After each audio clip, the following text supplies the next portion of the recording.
mother, it's time for another episode of Birds with Friends. Just the duo of feathery brethren, weathering any season to see the Eagles eating teams like Scrammy's top with cheese. It's Philadelphia. Wulf and Zach kicking it cooler than two. When still Zach runs off with his valet keys. He's a real nuanced goose. Pull up a branch, get loose. It's time for some juice on some Birds with Friends. The early bird gets the worm, but prefers getting turned like a turn on some Birds with Friends. Wulf and Zach coming at you with stats and things flapping. We are going to rip out the hearts of other podcasts. We are going to bite off their eyeballs. We're going to start every segment watching the scene from The Last of the Mohicans where the guy takes a bite out of the other guy's heart. We may not be good, but we're going to be nasty. We're going to reflect the blue-collar nature of this city.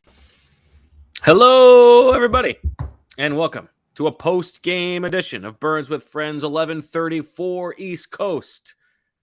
From our homes after driving back from Landover, Maryland, Wulf, Zach Berman, Marissa Dunn, here to talk about the Eagles' 24-8 victory over the Washington Commanders. A commanding performance, a dominant performance, and the Eagles 3-0, one of only 3 undefeated teams left. The Giants play tomorrow night, could be 2 by the end of tomorrow night. They look like a very good team. Zach, how are you? Doing well. Excited for this podcast. Looking forward to discussing this game. Huge win for the Eagles. Big day for them. They continue to answer the bell each week. Very impressed with the defense. Very impressed with Jalen Hurts. Very impressed with Devontae Smith. This team, I just need to give them so much credit because it's a cliche that it's hard to win in the NFL, but the National Football League. But to be 3-0 right now and to be clicking the way they are, they're playing well. So a lot to discuss on this pod. How much time do you think we have left with you for this episode?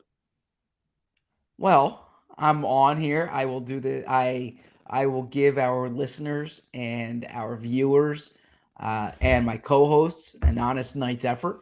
But I will also say that we don't need to drag this on unnecessarily beyond what it should be. So I think we. Little Zachy needs his shut eye.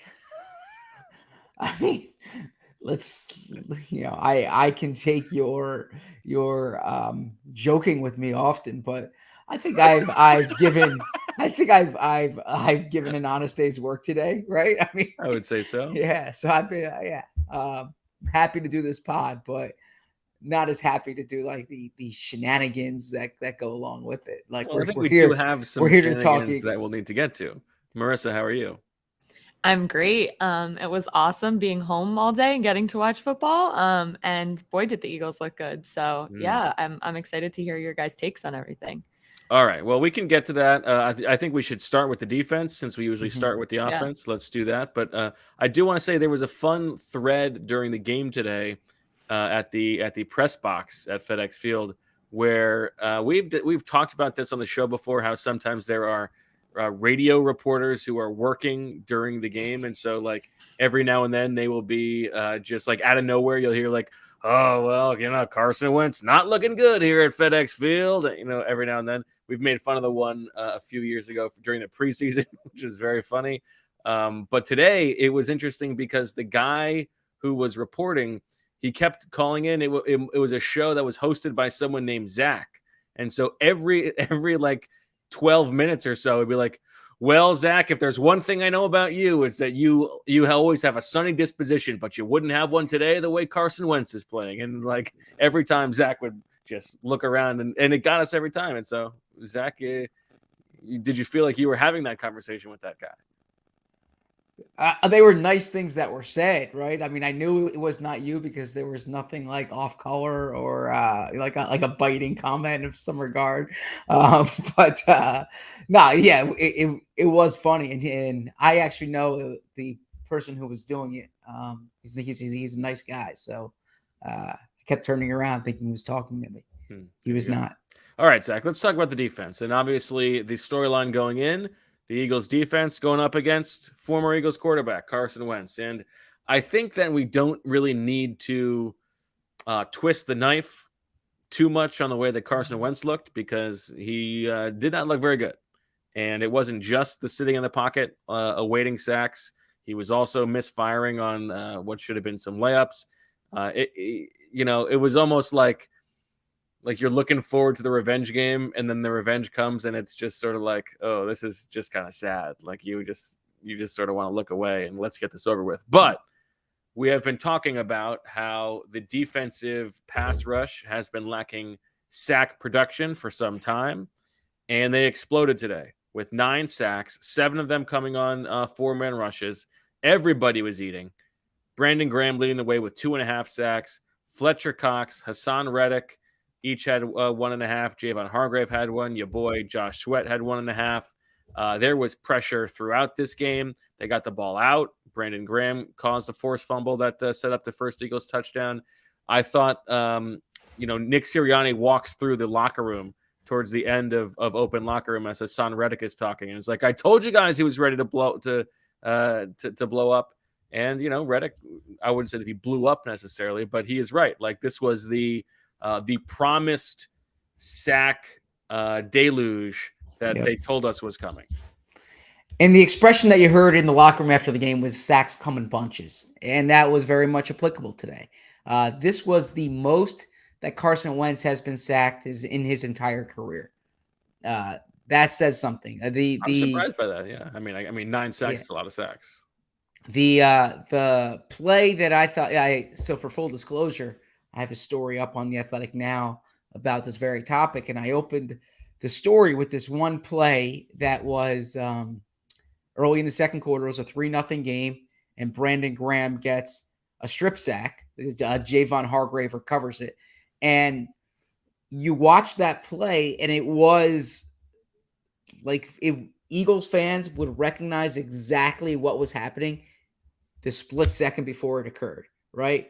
Carson, the pocket collapsed, and Carson tried to make a play in the pocket. He's trying to elude defenders, and this pass rush comes from behind him and sacks him and knocks the ball away. And it was as if like we all could have predicted it. And what I mentioned in the story is that Carson has come out of that before looking like a magician.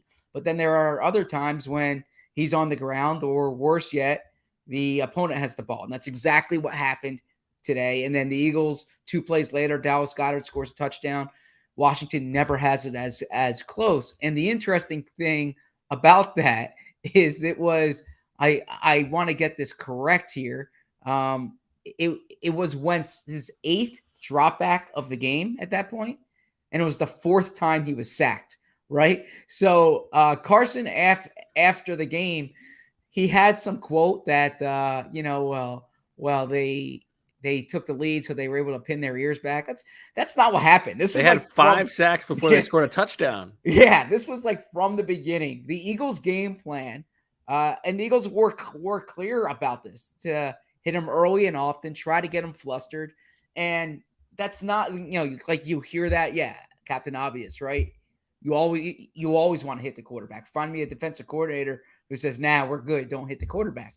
But it was even more pronounced today because Carson Wentz is, as we discussed on Friday's pod, or Thursday's pod rather, is the type of quarterback who is more apt to being sacked. I think he's been sacked the 3rd most of any quarterback in the NFL since he came into the league.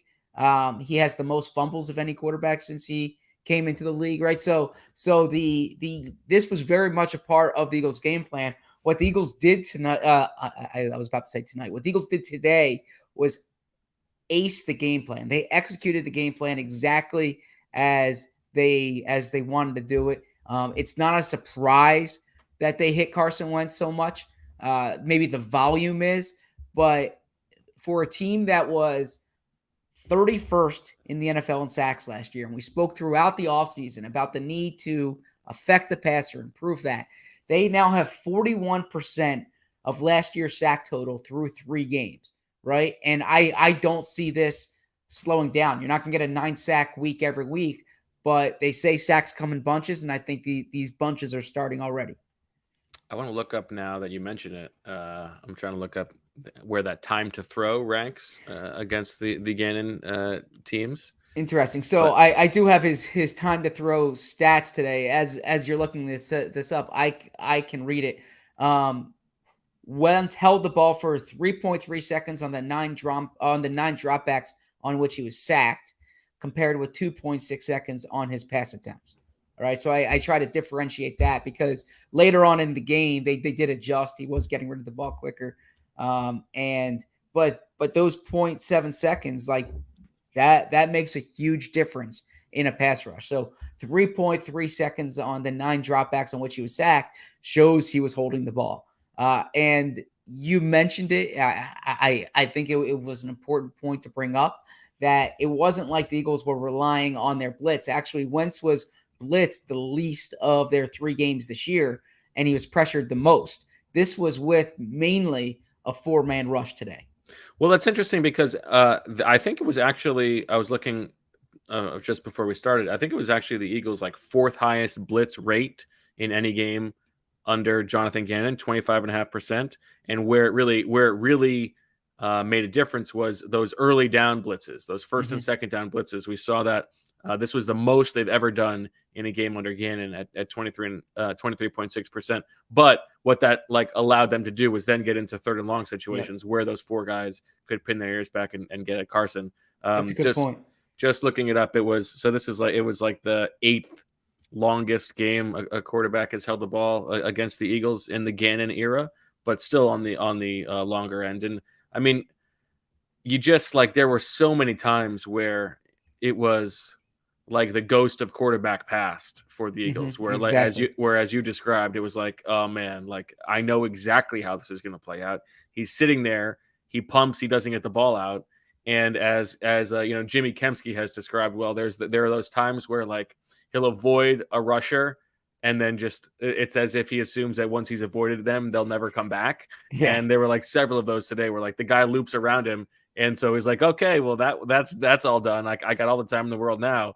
And then, it's Hassan Reddick who comes back and gets him from the blind side. Like, it was just like we have all seen this so many times before. And Hassan Reddick's his solo sack today was, Carson brings his arm back to throw the ball, and Reddick just strips the ball, right? He comes from behind and strips the ball down. They were going for the ball. They thought there would be fumble opportunities today, and they were correct. Two fumbles from Carson, 1 recovered, like we talked about a few minutes ago. Sorry, we lost Marissa. This was like, I can't emphasize this enough. This was what they planned on doing, and for Eagles fans, it was not a surprise whatsoever. I think one of the most memorable sitcom lines of my childhood non-Simpsons division is when Will Smith says to Carlton wants to sing a solo, and everybody else wants to sing instead. And he says, "Oh, Carlton, you can still sing your solo that we can't hear you." Yeah, you said the word solo before, and that's what popped. That's what brought it up. Okay, all yes, right, you said the word solo. We lost Marissa. Marissa lost carrying on. We're hoping she's okay. Nonetheless, as she returns, there she is. Great to have you back. Sorry, guys, my internet cut out there. No problem. In terms of like what they were doing defensively, we saw a lot of that sort of like 5-1-5. The nickel with 1 linebacker and 2 overhang defenders, and that seemed to be effective. They would go to regular nickel. In the second half they played a lot of regular nickel, but like I didn't necessarily think that Jordan Davis was hugely impactful in this game. The one guy who really stood out to me, and I think deserves some love because he's been really good the last 2 weeks, aside from Brandon Graham, who had 2.5 sacks. But if Fletcher Cox is going to play like this is like borderline vintage Fletcher Cox. And that really changes sort of the upside of the defensive line. If they can count on like Fletcher Cox being close to this good, I don't know. That's pretty good. Yeah. He's been awesome. Yeah. And it's interesting you bring that up because asked after the game, like, what's the difference? I said sacks were hard to come by last year. What's different this year? And I was talking about the defense overall, but he interpreted it like I was asking about him. And but he answered it like honestly. He said, like I said in training camp, I got in my own way last year, and I'm really making a point this year, like not to let anything get in my way. He said he's having a lot of fun out there, and this is part of the reason why he came back or why he chose to come back this year. So he's been going back. I don't have the number in front of me here, but 5 of 6 games now he's had at least half a sack in terms of regular season games going back to last year. He had a real good game in Washington last year. He's had at least a half a sack in every game this year. Yeah, I mean, vintage Fletcher Cox is like near top of the league player, but he has been really good this season. And just across the board, like Sweat has been awesome this year. Yep. If Reddick's getting unlocked now, we talked and Brandon Graham, right? 2.5 sacks today, like you said. They can get after you, right? They have guys who can get after the quarterback, and I know in future weeks you're gonna have quarterbacks who get rid of the ball quicker or who are smarter in the pocket. I imagine Doug Peterson's going to do a lot to, he knows what the Eagles have up front next week, but they're going to be a tough matchup for anybody. And I think they've been showing, they showed signs of pressure last week against the Vikings. The sack numbers weren't there, but the sack numbers came today. And by the way, this, I think today's game shows you like the importance of sacks relative to pressures, right? When you sack them, it changes the game. Yes, I think that's right. And some of the ball came out on some of those. I mean, this was we're maybe not even like giving enough credit to just how dominant a performance it was. I mean, it was very close to a shutout. They gave up 2 points on a safety and then a touchdown at the very end of the game. I mean, if you just look at the drive chart, punt, punt, punt, fumble, punt, punt, punt, punt, punt, turnover on downs. Like, and they were dominant. And that touchdown also came against mostly backups. Yeah, and the other thing too is you're not talking about like a team that has Jake Fromm out there or Garrett Gilbert or some Ben DiNucci, right? I mean the Commanders put up 28 points in week 1. They put up 27 points last week. Carson has been effective against 2 teams here, Jacksonville and Detroit, that have been some of the early season surprises, right? I mean, these aren't. He is capable of, we're burying Carson, but he is capable of having good games, and we've seen it this year. He came into today's game with 7 touchdowns, and the Eagles absolutely dominated him. So I think that speaks to the performance as well. This was the best Agana defense played. Last week was really good, but the thing about last week is like those interceptions came in the red zone, in the end zone, like taking points off the board. Minnesota was able to move the ball. Otherwise, Washington had no ability today. I think Terry McLaurin had 6 catches for 102 yards. I think that's got to be the quietest 100-yard game I've ever seen anybody have. Yeah, it was those late drives too. A 45-yarder. Yeah. That was actually a nice pass. Yeah, I thought the defense was good. Darius Slay missed a little bit of time in the middle of the game, but then returned. He was replaced by Zach McPherson. There were several injuries for the Eagles in this game where guys came back. Dallas Goedert had a shin injury. I overheard him say in the locker room it was an ankle sprain, but he came back in the game. Landon Dickerson left, came back, left again, didn't come back at the end. Milton Williams was down and he returned. So the Eagles seemed to escape like significant injuries, but those guys were getting a little bit banged up. But and then you mentioned Slay just real quick because we've been focused on the front. What he said about the coverage is he said their plan was to take away the first look, right? And to in essence force Carson to think back there by taking away the first look, disguising some coverages. So that's an example in this game of the coverage and the rush marrying each other is that they get that split second more making Carson try to go through his progressions. Yeah. All right. Anything else on the defense? Bless you, Marissa. Thank you. No, there's a lot we could discuss on them, but we need to give due to Devontae and Jalen Hurts, so we'll get to that in a bit, I imagine. All right. Well, why don't we take a little break? We'll come back and we'll talk about the offense. Then we'll take a break after that. We'll talk about Super.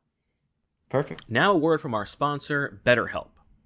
More athletes are speaking out about the importance of mental health these days, and I think Eagles fans would agree.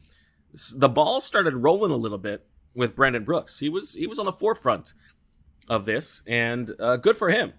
So you don't have to be a pro to want to be at the top of your game. Everybody needs to take care of their mental well-being, whether you are an athlete or not. And therapy is the best way to stay in peak mental shape. What do you get out of therapy? Well, you could unload stress. You could have some issues with emotional healing or some help with anxiety or depression, or you could just want somebody to talk to. Well, if you're thinking of giving therapy a try, BetterHelp is a great option. It's convenient, accessible, affordable, and entirely online. Get matched with a therapist after filling out a brief survey and switch therapists anytime. When you're ready to feel at the top of your mental health game, therapy can get you there. Visit betterhelp.com/BWF today to get 10% off your first month. That's betterhelp.com/BWF. Imagine having one extra day every week, more time to cook healthy meals, work on that novel, or binge some good reality TV. I know I'd love that. Now that's all possible with ClickUp, the productivity platform that'll save you one day a week on work, guaranteed. ClickUp began with the premise that productivity was broken. There were too many tools to keep track of, too many things in entirely separate ecosystems. There had to be a more productive way to get through the daily hustle. ClickUp is one tool to house all your tasks, projects, docs, goals, spreadsheets, and more.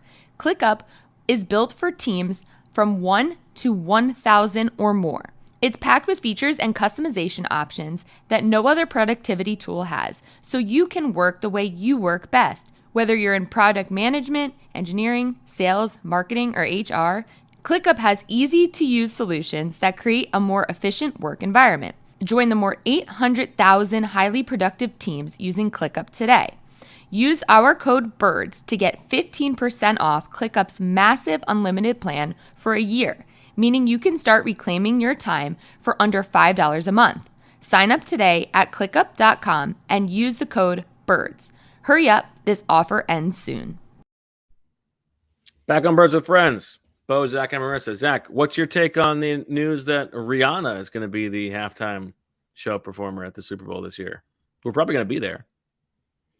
Yeah, that'd be great if I've always I'm trying to sell it.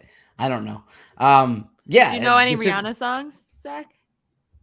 I don't. No, I honestly don't. But I think you do. You definitely do. You might not know the title, but well, it's interesting you bring this up, Marissa, because there was another wonderful bit of kismet in the press box today, as Zach was sitting next to John Clark, and John Clark was explaining that instead of staying over in D.C. last night or driving down from Philadelphia this morning, he stayed in Delaware because there was a Green Day concert that he was able to go to last night. And Zach, ever the conversationalist, was trying. I don't know to if John knew him. this was on the record, but okay. And John said, "Oh, are you a fan of Green Day?" And I wrote down what Zach said. Zach said, and he was very honest. He said, "I don't know them too well, but the stuff I've heard, I like." Yeah. I think we have to pull receipts from the previous pod. IKTR means I know that's right. Yeah. He was being honest. Yeah. No, to answer your question, the Super Bowl halftime act is always that's a big deal, right? So there's if the Eagles are there, that's gonna be of great interest to Eagles fans. So certainly something to register away. All right, let's talk about this Eagles team, because I think it's fair to say that through 3 games, it's very early, long way to go. Right now, they're one of the best teams in the league. And What do good teams do? Good teams beat bad teams thoroughly. That's what they did today.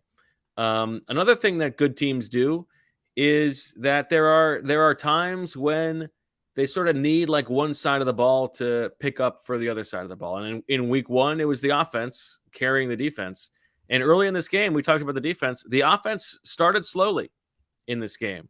Only 3 points on their first 3 possessions. And then the defense got them the ball in deep in Washington territory, and they started to go from there. But what did you make of the offensive performance? Because it was not a great start. They were shut out in the second half for the second week in a row. But in the middle of that first half, it seemed like they sort of got things rolling, and it was a lot on the heels of sort of a star-making performance from Devontae Smith.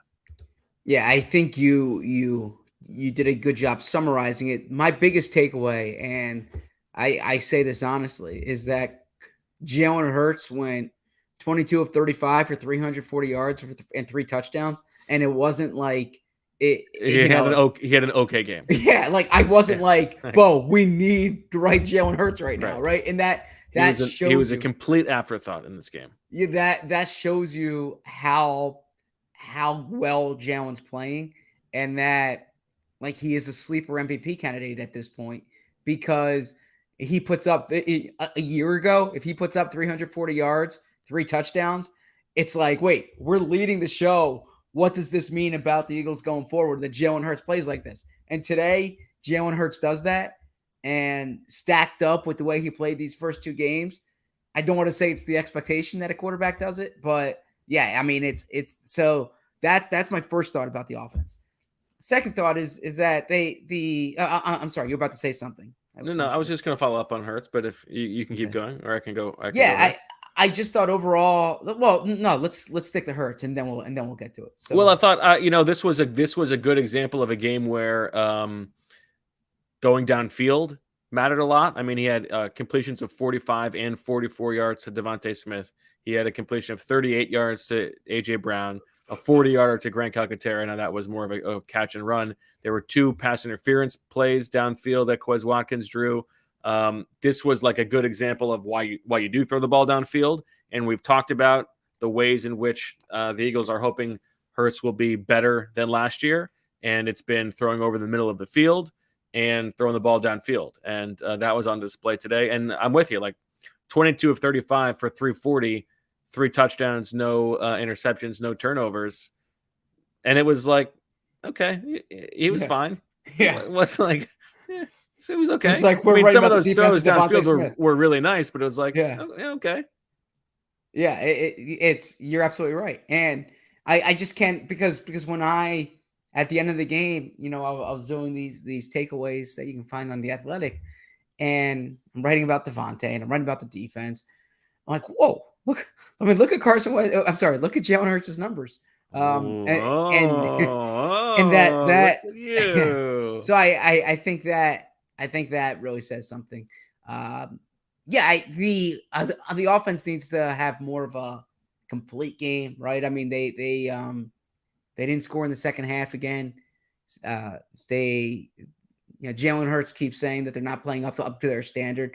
They've played well enough. Sirianni said that last week they kind of took their foot off the pedal a bit. They played too conservative. He said this week was the opposite in the second half. They can probably find somewhere in between. They try to really bomb it on that first possession.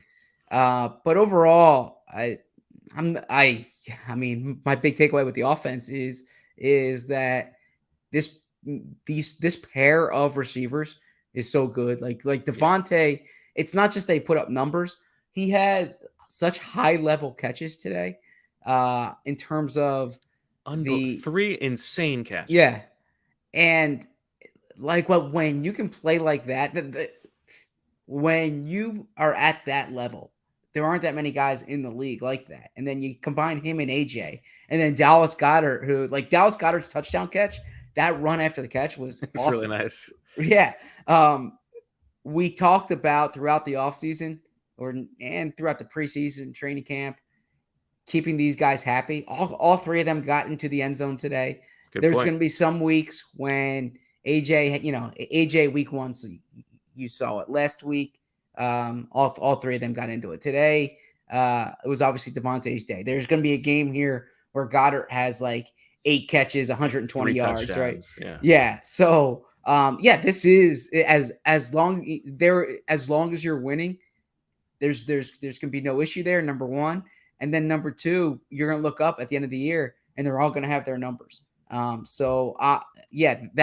That's what jumps out to me. I thought going into today's game, I wrote this on Friday. It was going to be more of a Miles Sanders game. I didn't realize that William Jackson was not going to play. They were banged up. Depleted. Yeah, they had a great name, but Rashad Wild Goose. Yeah, Wild Goose out there who had only played special teams to date. The Eagles challenged him early. Quez Watkins drew 2 pass interferences, which Nick Sirianni said are like explosive plays. I mean, I'm sure Quez wishes those were on his stat sheet. But overall, I was really impressed with this group, and I actually thought that there were some play calling things that they would like to have back. That 4th and 1 in particular. I didn't think this was a particularly great game for them, and that's to the same point of like a sign of a good team. Like I think that Jalen Hurts is right. They have not put together a great game yet on both sides of the ball for the entirety of a game, and they're still sitting here 3-0 and coming off a 16-point win. But yeah, you know that you mentioned it, that 4th and 1 little end around to an in motion Zach Pascal felt to me like the kind of play that was like they've seen it be successful across the league, and like we gotta put that in the playbook, and it doesn't really mirror anything that's already in their playbook, and so it was sort of a tell. And do you really want to get the ball in Zach Pascal's hands there? But it's probably nitpicking to some degree. I think things you want to get on tape. Yeah.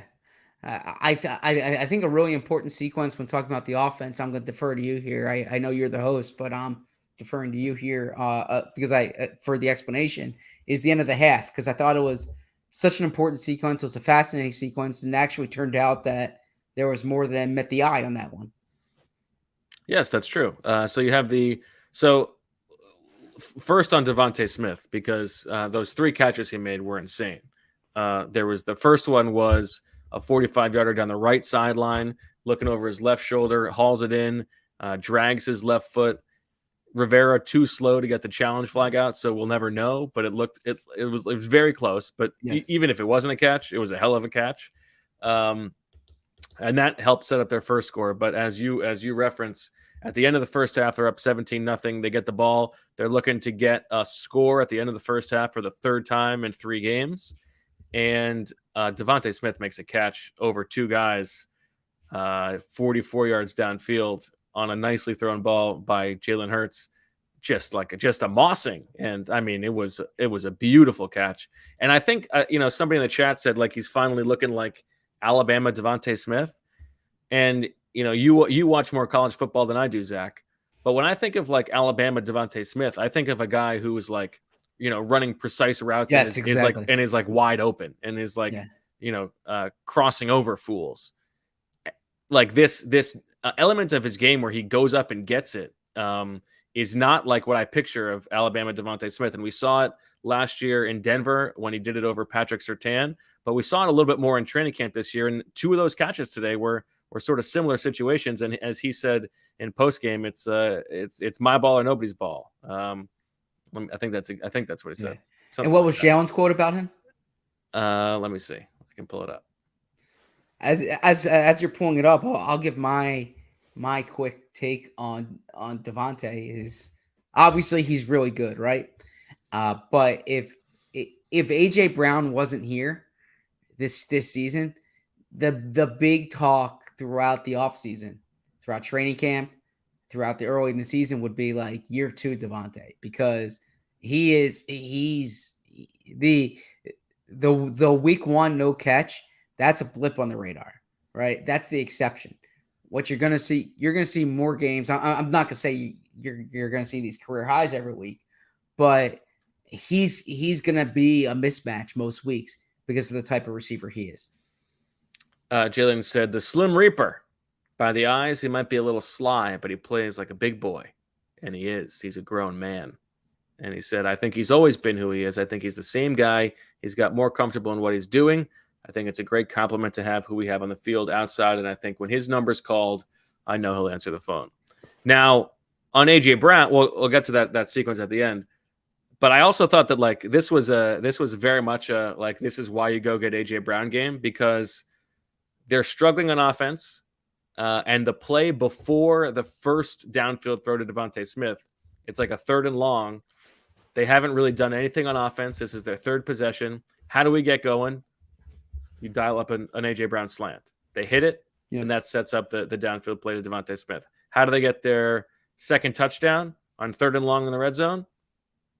You find A.J. Brown again on a slant in tight coverage. And it was like those are the ways that he can win when like you really need something on offense. Like you have that to go to, and it is so money. So Devontae Smith makes that big catch, hurts himself. He says, I wouldn't recommend that to anybody. He just he got the wind knocked out of him, leaves the game. So Eagles have 1st and goal from the 1 with no timeouts and like 30 seconds left. They go incomplete on the first 2. So now it's 3rd and goal from the 1 with like 16 seconds left or so. And they call a running play to Jalen Hurts, which is a ballsy call because you could run out. I thought it made sense. Maybe they could do it. Maybe they could try to run on 1st or 2nd down because then you can get to the line and throw a pass real quick. But they don't get it. And my understanding is that, like, I think they called two quarterback runs in a row. Like when you're calling a run on third down, you know that you're calling a 4th down play. But they lost a yard. And so my guess is they were expecting if they didn't get it, they would just get up to the line and sneak to try to score. But they couldn't because they lost a yard. And so Jalen Hurts calls a play himself, and it's a play that wasn't in the game plan this week, which I think is a little bit overstated because he's calling a play that they've repped 100 times in training camp. This is like, when you're down that close to the end zone, you only have so many go-to plays. But he calls a play, they get the snap off with 1 second left, and he hits Devontae Smith in the back of the end zone for like an underrated catch. He completely climbs all over Kyle Fuller. It's actually thrown in the perfect spot from Jalen Hurts, and credit to Devontae Smith for a touchdown that was sort of the exclamation point on a dominant first half. And again, this is like another happy accident because that could have been ugly. They could have come out of that with no points. And we've all been talking about how Nick Sirianni bungled the end of the first half, but Devontae Smith saves him. Yeah, and I think you did a good job summarizing it. Correct me if I'm wrong here, but my understanding of how this usually goes is like they have the full menu of plays, if you will, right? But then in the game plan for each week, they have specific plays designated for certain situations, right? So it's like a set menu to use that analogy. So a set menu at a restaurant, and a pre-fix. Yes, and you're going on restaurant week basically, and you're saying like, you're going on Miami Prime week. Yeah. I really like this one that I had last time, right? I know it's not on this menu tonight, but can you make it, right? So it's kind of like that. I mean, I might have butchered that analogy, but the point being, it's not like they're picking a play out of thin air. It's something that they've run before. It's just in that week's game plan. It's not what they have for their goal line plays or their 20 yards and in plays or 10 yards and in plays, whatever it may be. Is that an accurate read on what occurred? Yeah, I think so. Okay. I don't know exactly, but that's my read on it. Yeah. And credit to Jalen Hurts for staying poised throughout that rigmarole. Yeah. Now Nick Sirianni said we weren't going to take 3 there. We were going to score. Yes. Now, do you think that's only because they were at the 1 yard line? You don't think he was like thinking we're going to get a touchdown here no matter what? I think he sort of framed it that way, but I feel like he meant because they're on the 1. Yeah, I think he was thinking like 7 or nothing, right? Like they're not going to, they decided when they use their timeout and it's 3rd down. Obviously, you can't spike it there, right? So you're saying we have 2 shots at it here, and if we don't get in the end zone, we'll go into halftime with no points on this drive, and we'll get the ball coming out the second half. But we're not going to settle for the field goal. Okay. Anything else on the offense? I mean, as I'm going through this, Grant Calcaterra made his first play. He was in One his catch, game. 40 yards. He was This guy should active for the retire. first time this season. 1 catch, 40 yards. Nice play. Made it. Yeah. He made it work. The safety that wasn't great for the Eagles. They were backed up there, but Yeah, what are they you gonna didn't do? get much push. I thought. Yeah, I didn't think they were as good on third downs as they have been recently. They've been one of the best third down teams in the NFL today. Let me see what they work here. As I'm pulling this up, they were 5 of 15 today. So that's, I always look at third down and red zone, and they could have been better at third down today. There was a fourth down earlier in the game, a 4th and 5, I think it was at the 49. When I thought they could have gone for it, Siposs punted it. They had it was a touchback. They had like a net of 29 yards. Might have been Aaron Siposs's last game as an Eagle. Sorry to say. Well, they did this game. Interesting. They worked out a punter last week. I was about to say that. Yes, they did work out a punter, like you said. So something to watch. And he had two punts into the end zone this week, which is usually where he's good, is pinning teams deep. And so I don't know if you want to mess with the holding operation. Yeah, if you want to mess with the operation, but it's been pretty bad. Yeah, unfortunately. Covey had he bobbled one today. Did anybody ask? I bounced out of Nick after the first half of it. Did anybody ask me about Devontae Smith returning that punt? That was about? No, it's a good question. No, we'll find out from Clay on Tuesday. We're Nick tomorrow. Yeah, that was before Covey fumbled the ball. Yes. Yeah. Tough. Let's see. Oh, what did you think of going for it at the end of the game on 4th down to end the game? What I think of it, I don't have many thoughts on it. Let me see here. Oh, geez. I thought you watched the whole game. I guess you. I did. I was writing your takeaways. Yeah, I was submitting my takeaways. Okay, 4th and 4. The 39 hit AJ Brown for 10 yards.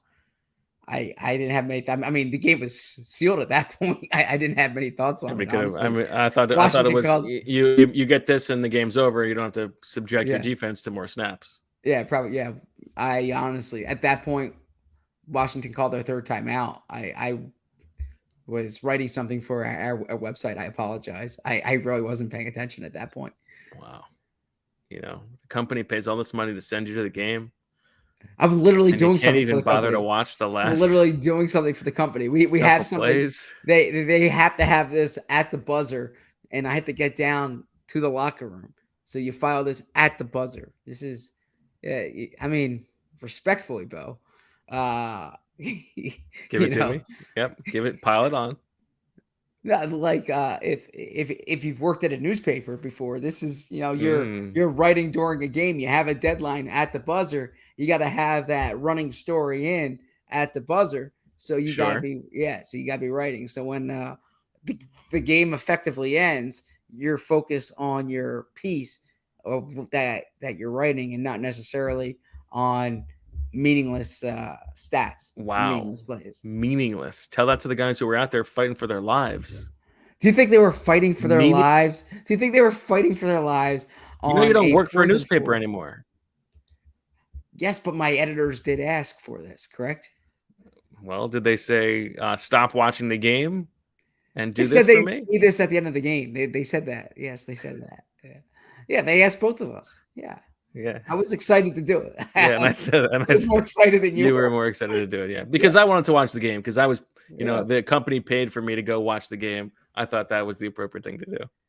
Yeah, I wanted to provide value for our consumers. So yes, and our overlords.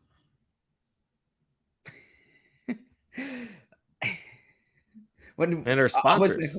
And our sponsors. Appreciate our sponsors. Yeah. Okay.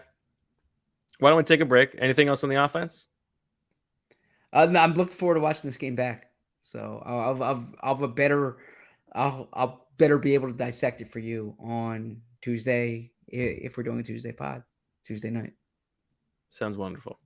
All right, let's take a little break, come back, and talk potential controversy that we have brewing in the Swooper household. Let me tell you about Trade Coffee. It's a coffee subscription service unlike anything you've tried before because they partner with top independent roasters to freshly roast and send the best coffees in the country direct to your home on your preferred schedule.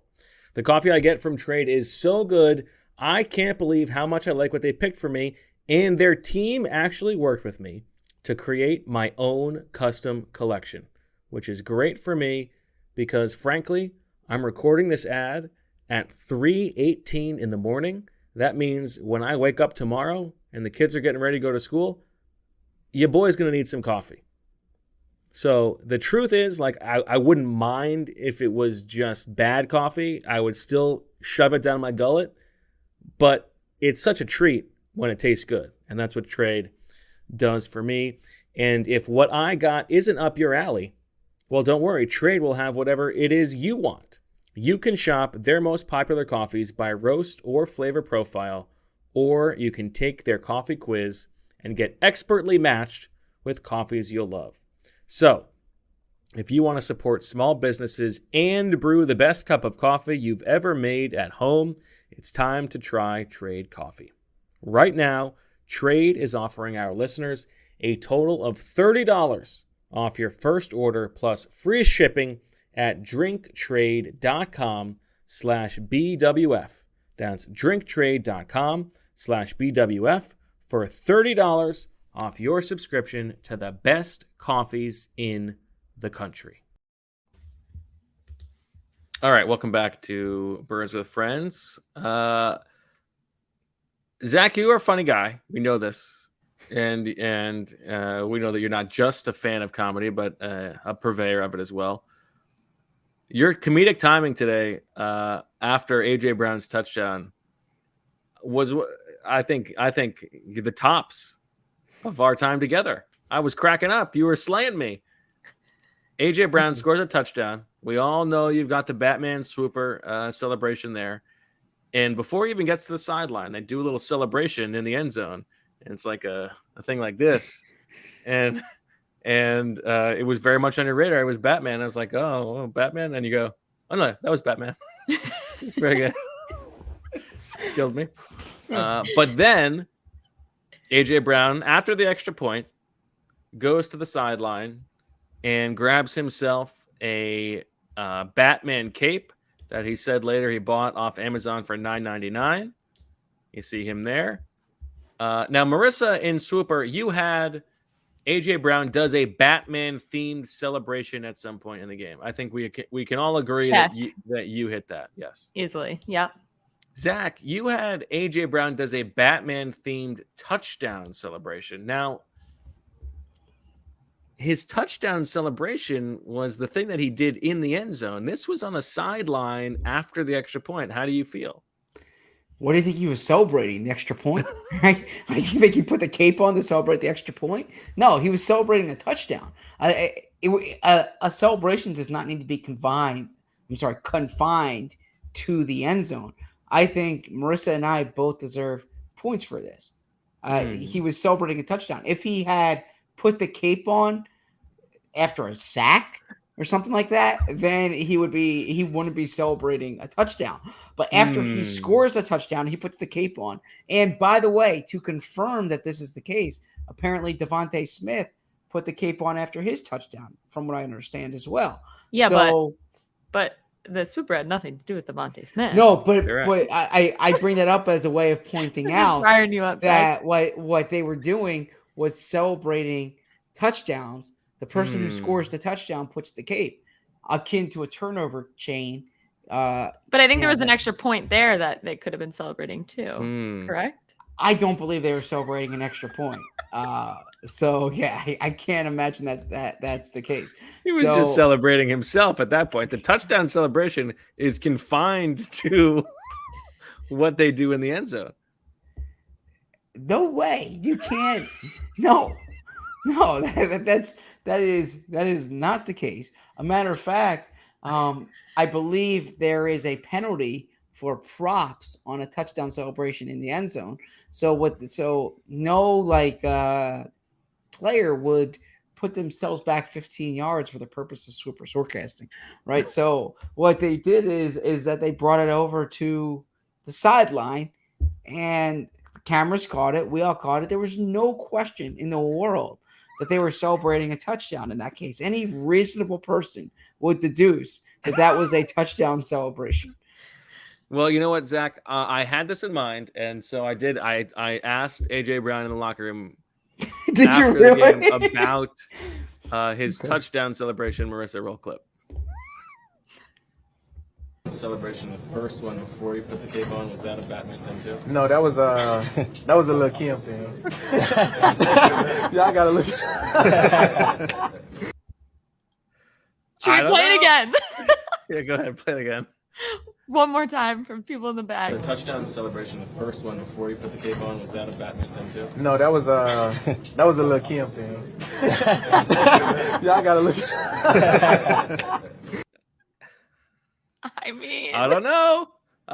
We said definitively that's not Batman, and he understood me when I said the touchdown celebration before the cape. I don't know. Zach, you're right. I think Zach's quitting the show. No. My mic went out there.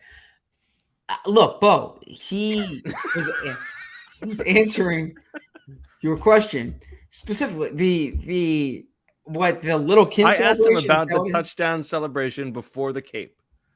I don't think he was as into your semantics.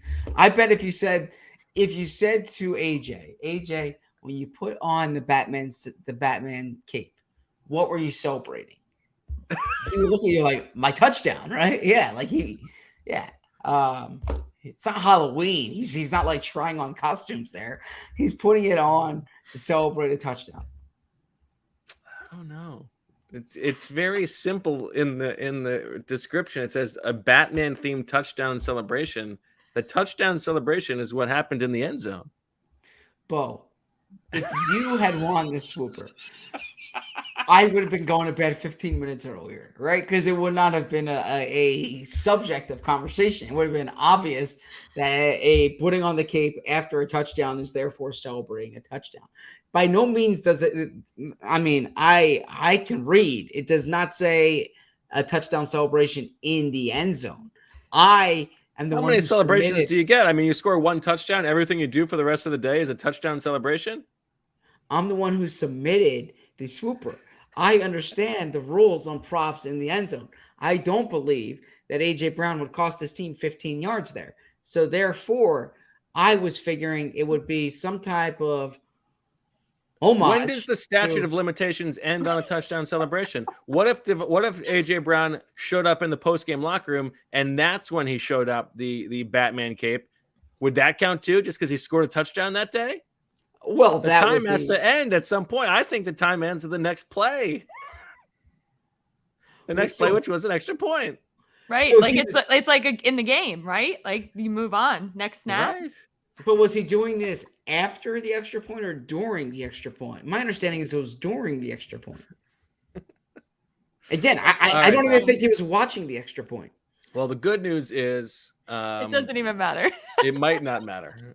So for now, let's say that you don't get it until we can get real conclusive evidence that it does. Well, Nathan is his take on this, obviously. But Zach, you did hit on Carson Wentz throws at least one interception or is charged with at least one fumble. That was the sequential one-time bid auction. And you had the Eagles cover the spread and the game hits the 47.5 over. So you didn't hit that. So you've got one or two, depending on how that one gets adjudicated. Okay. Marissa had the combined jersey numbers of touchdown scorers, so the game is over 200. Good start for you with Dallas Goedert. Start. And Logan Thomas missing that like weird sidearm up the middle pass from Carson. I was like, oh, it's right there. It would have been 80 points, 82. Unfortunately, you didn't get it. However, you did get Eagles wide receivers combined for more receiving yards than Washington wide receivers. And A.J. Brown does a Batman-themed celebration at some point in the game. That's cut and dry. No question about that. So you got two. I had Carson Wentz attempts a left-handed pass. Didn't happen. Carson Wentz has more interceptions than Jalen Hurts has passing touchdowns. Didn't happen. Dallas Goedert has exactly as many catches as this item is sold for, which was 5. Didn't happen. There are 3 or more plays in the game in which the number of yards gained by a player on either team is the same as the jersey number of the player who gained them. I don't think this happened. I haven't actually fully checked it out, but I don't think it happened. Hard to check. Yeah. The Phillies' magic number at the time of the game is lower than the Eagles' margin of victory. That hit. And a 2-point conversion fails. That hit. So Marissa and I tie it to Zach. The good news is, even though we are very much still trying to decide if you get points, it really won't matter because there's going to be a tie, and next week will be worth 2. Fair enough. So I could save myself 15 minutes there. Okay. That's exactly right. All right. Awesome.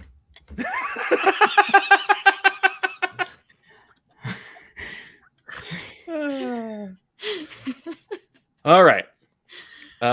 I got through my Green Day notes. I got through my Zach in the press box notes. Anything else we should talk about? Tough day for both your alma maters yesterday. Oh. Yes. I mean, I think it was tougher for Bo. If you think that's like a way that you want me to then ask you or congratulate you about Syracuse football. Yes. I'm not asking you to do it. They are 4-0. You don't have to congratulate me. I mean, it's 4 games into the season. They did look good, Zach. They did look good. Yeah, you very clearly tried to jinx Wake Forest with your tweet mid-game, I noticed. He did. I wasn't trying to jinx them at all. Sam Hartman was having a great game. They took the ball out of his hands. What was that about? Yeah, I'll say this about Syracuse, right? And I pay attention to Virginia football because I used to cover them. Flex. And that's a flex, okay? I mean, yeah, I'm proud of my coverage of Virginia. Virginia's offense last year was good, right? And Syracuse's offense was not good. And Virginia and Syracuse hired Virginia's offensive coordinator. And now Syracuse's offense is good and Virginia's offense is not good. So it's very clearly like this coordinator here, Robert Anai, I believe his name is, that's changed the fortunes for both teams. That's changed the fortune. Oh, so but anyways, back to the Eagles. This is something we should point out because I have this on in the corner of the screen right now.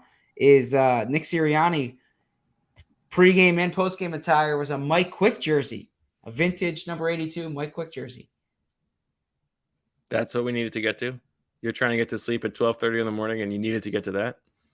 Well, we are an Eagles podcast. We should talk about. We are the eyes and ears. We did go down. Eagles, one of only 3 teams in the league who are top 10 in EPA per drive on offense and defense, joining the Buffalo Bills and the Jacksonville Jaguars. Who come this is going to be a huge game next week. So I was surprised, and this is going to be in Bo's day after tomorrow. He always has the line at the next game. But if you're with us at 12:31 a.m., you deserve to hear it now. Eagles are 7-point favorites against the Jags. I was surprised by how big that number was. The Jags entered this weekend number 2 in DVOA and put up a big game against the Chargers today. This is not a walkover. And not at all. And Doug Peterson. So if you thought that like the Eagles knew a lot about Carson and it was like an Eagles advantage, I just think the advantage next week is more Doug. Like I think Doug knows the personnel.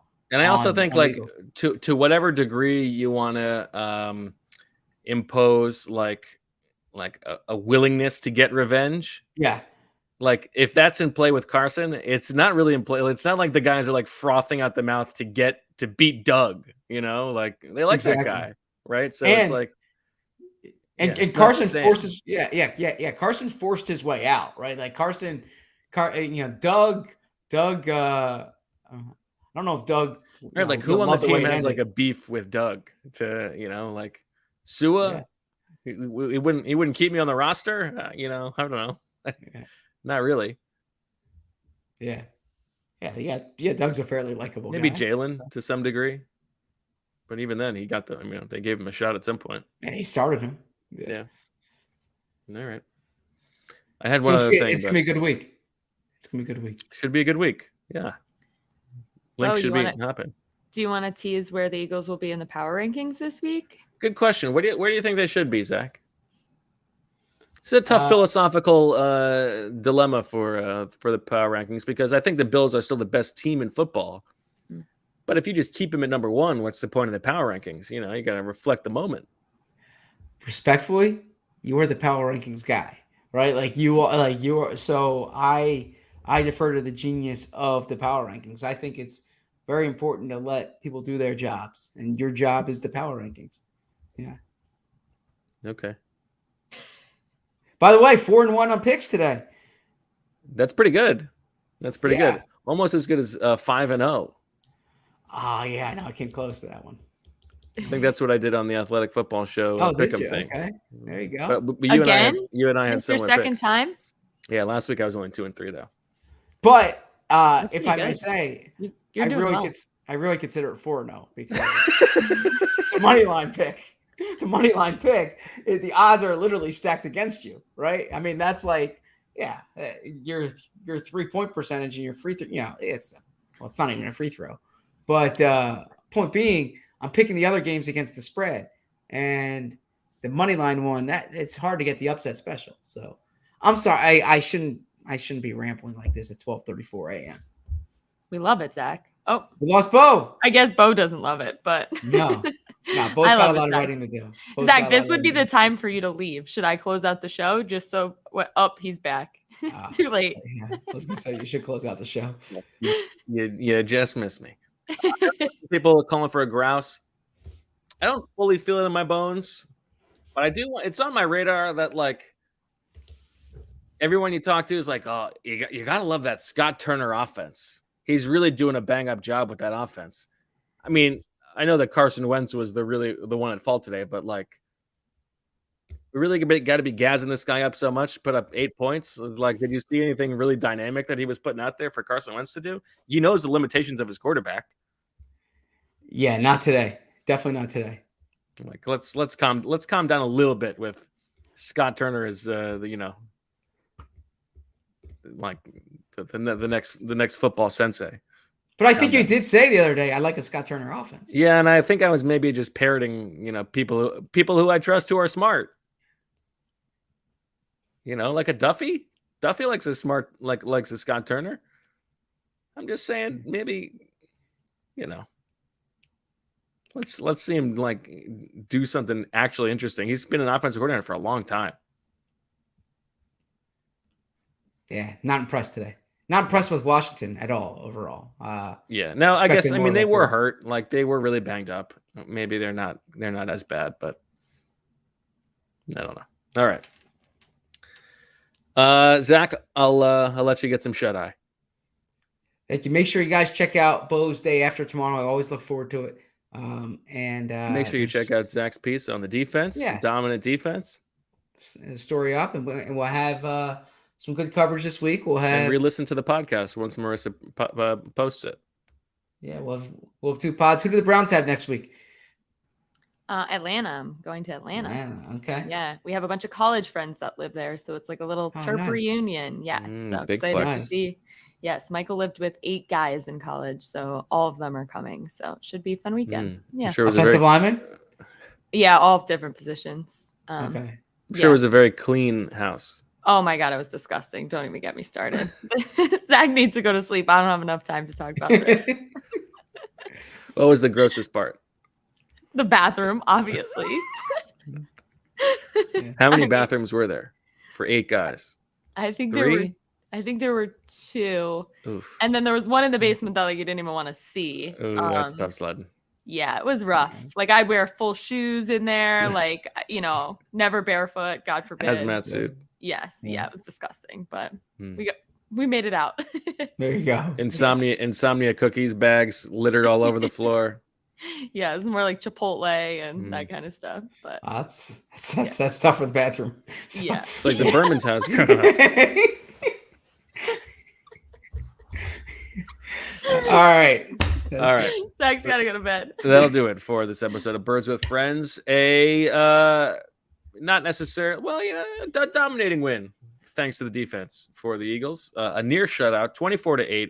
They look like a very good team. All the telltale signs of a season that could be special, showing themselves through 3 games. So for Zach and the other Zach and Marissa and Billy Joe, I'm Bo.